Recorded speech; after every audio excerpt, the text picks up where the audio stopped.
Good afternoon, my friends, and welcome. We are here today at Disney's Magic Kingdom Park because I wanted to talk about a hot topic that has been going around ever since Epic Universe has had their previews. So I've been seeing online that people are trying to compare the two, and people are saying that Epic is going to pretty much take away from Disney, and we're gonna talk about all the details regarding that. We're also here because they have finally lifted all the virtual queues off all the rides, and we're here at Magic Kingdom because I want to see how Trons have affected the park and if the wait times have gotten better for all the other attractions. So let's go ahead, get in there, have a great time, and dive in.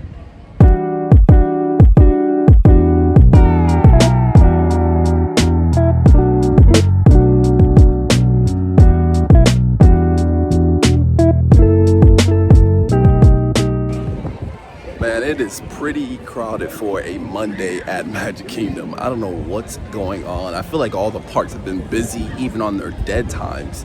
But hey, we're here now, and I know I look a little different without my hat on because I finally got a haircut. It's been a while, so I know I look a little different right now. It was needed though.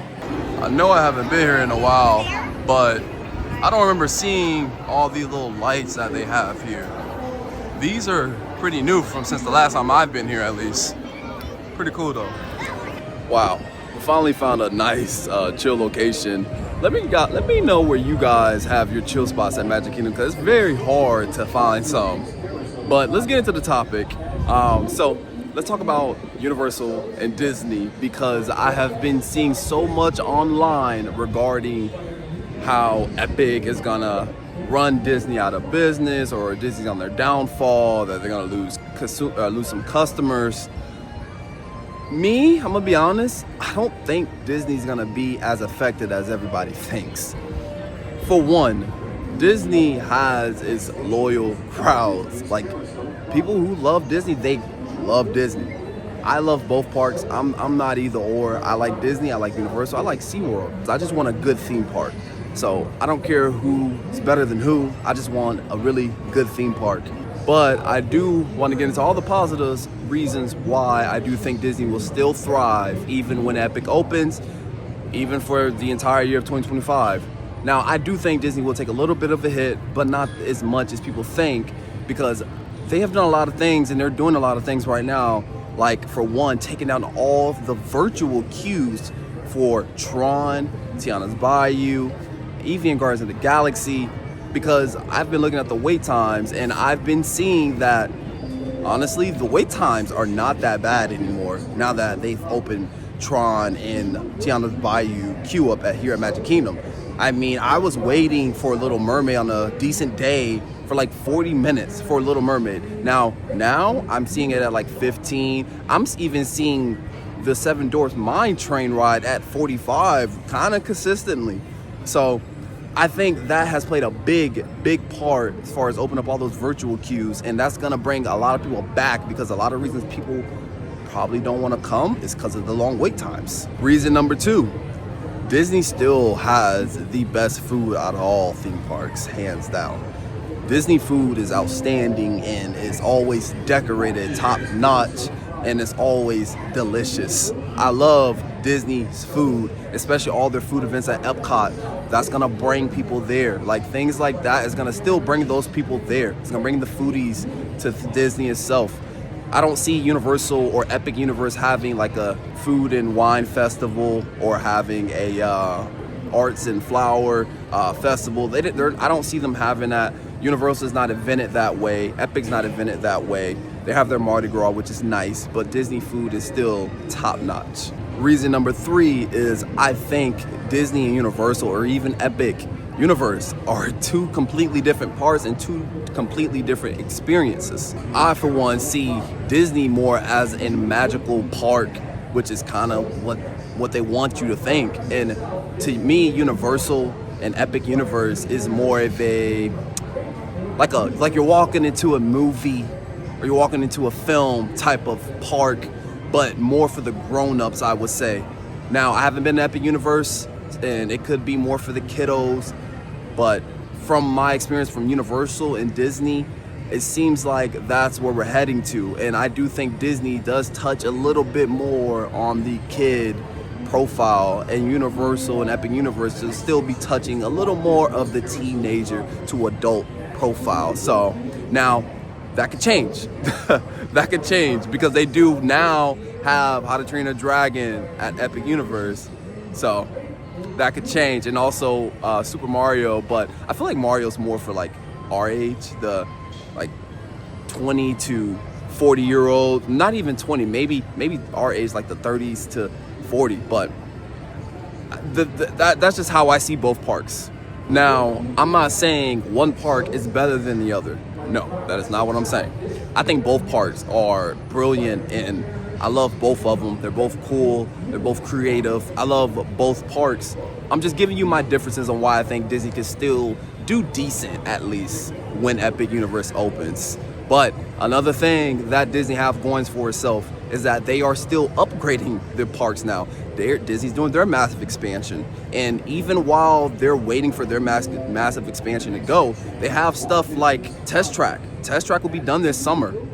That's gonna be done this summer. They've been upgrading a lot of things. They've been fixing a lot of things around the parks. Little things that people have been asking for a while now, but they're finally doing it because they feel the pressure of Epic Universe. But that is things that they can do if they want to do decent when Epic Universe opens, and the Disney crowd will love that.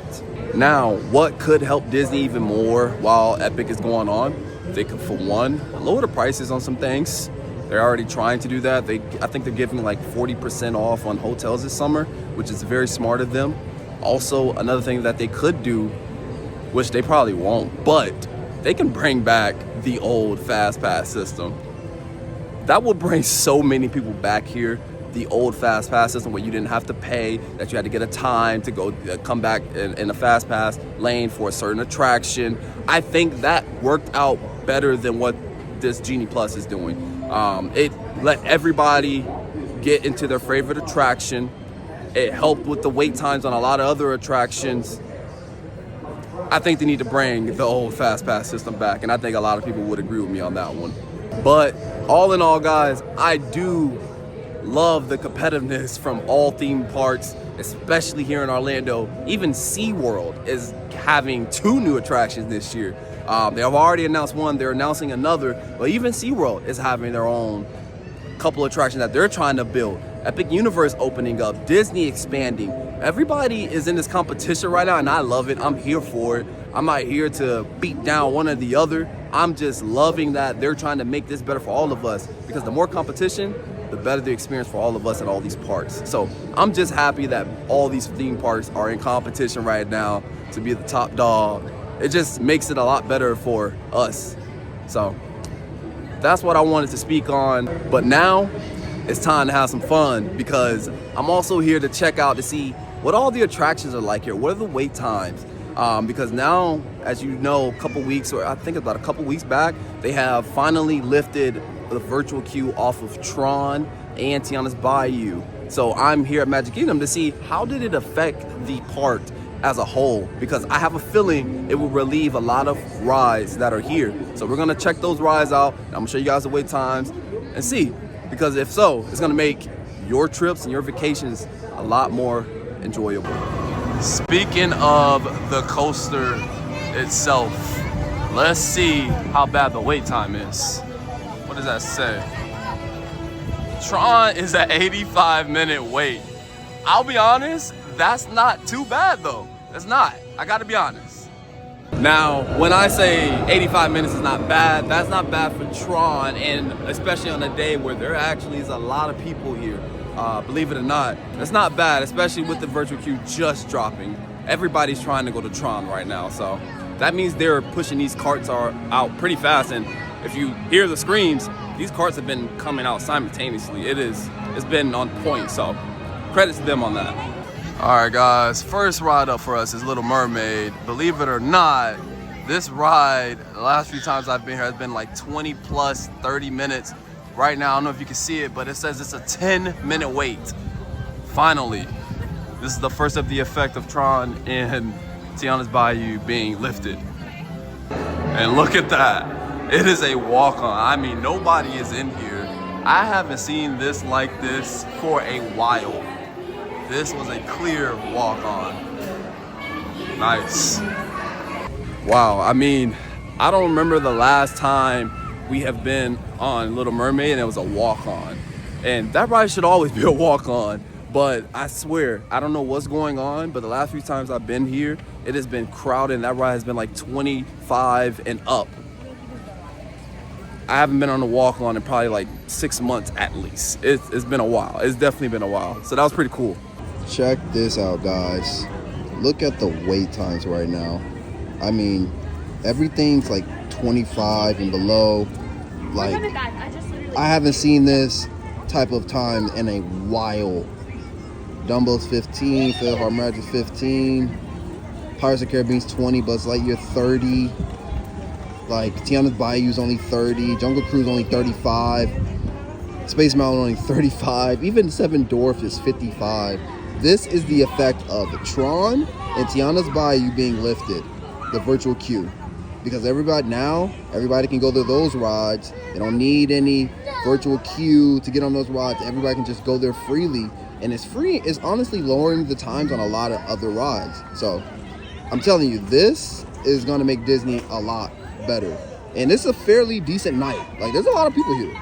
Another good example, even this little area is usually crowded all the time. Even on a dead night it's crowded. Right now, it is free of traffic. And that is because of Tron. Everybody's over by Tron right now. So, and this is like a week before spring break also. So for it not to be crowded over here is wild to me. Completely wild. Something that a lot of people are getting upset about has to do with this attraction right here. Liberty Square Riverboat, and this whole entire river will be gone when the expansion hits. And I understand why people are upset about this, because this is like, it kind of makes this area itself. It really does. This river, this ride, it kind of just makes the area itself. And I can see why people are upset. Let me know how you guys feel about this one being gone once the expansion happens. I think Disney may be making a grave mistake with this one. But I will say this, I am excited about them having cars here, because I saw the one in Disneyland and it looks great. My kids would love a certain attraction like that. So I am excited about that.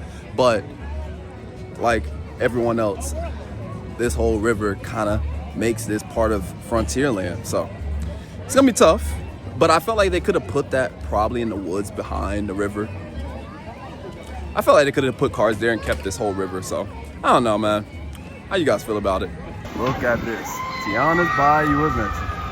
And it is running simultaneously, which is perfect, and which is why the wait time is so low. But if you look to the side of it, look at that. Construction has already gone and began. That huge crane seems to be part of the expansion for, I think, is Villainland gonna be over there, right? If I'm not mistaken, correct me if I'm wrong, but it's behind Thunder Mountain. That is pretty cool. But so is that. I'm so glad they brought this back, man. This was needed. That crane has actually just moved. They are currently working on this right now as we speak, guys. That is pretty cool. And that's why Thunder Mountain, I forgot, it closed in January, I think the 6th. And it's still closed because it's not reopening till January next year of 2026. Part of Villainland. They're doing a significant upgrade on this, building in a new track and all ready for Villainland. Can't wait for this to reopen, man. That is pretty cool though. All right, guys, we have finally made our way to Pirates of the Caribbean, and it is only a 10-minute wait. Not bad at all. Here's my little one right here. About to go in right now. It actually looks like a walk-on. We'll see, but it looks like a walk-on. Oh yes, this is a walk-on. 10-minute turned into a 1-minute, honestly a 30-second wait. Complete walk-on, I love it. All right, guys, here we go. Run up your white flag, you scurvy scum, and Bring me Captain Jack Sparrow, or I'll be sending you to Davy Jones. Davy Jones. It's the rum they want.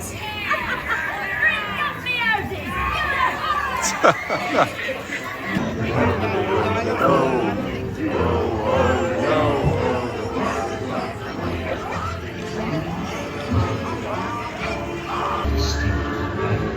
Rolling the bezel and even hijacking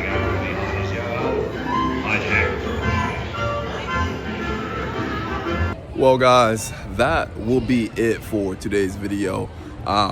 We had a good night. I mean, honestly, Tron and Tiana's Bayou not having the virtual queue, all the wait time was pretty low. And the crowd was still normal as usual, because when I walked out, and you know, when you see everybody at the fireworks, the crowd for the fireworks was normal. So that just means that people were spreading out to those rides and they were pushing them.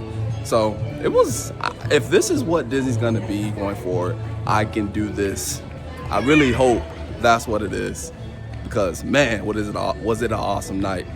But it was also awesome to see the construction happening for Disney's Villain Land. That was pretty cool to see that crane moving, and just to see that they're actually working on it as we speak now. So that was also pretty cool, man. I really enjoyed tonight.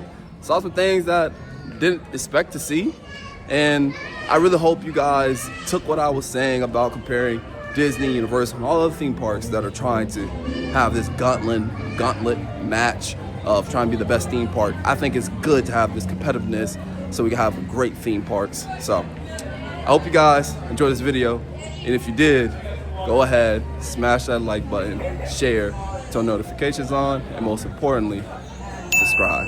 And you guys have a great rest of your night. See ya.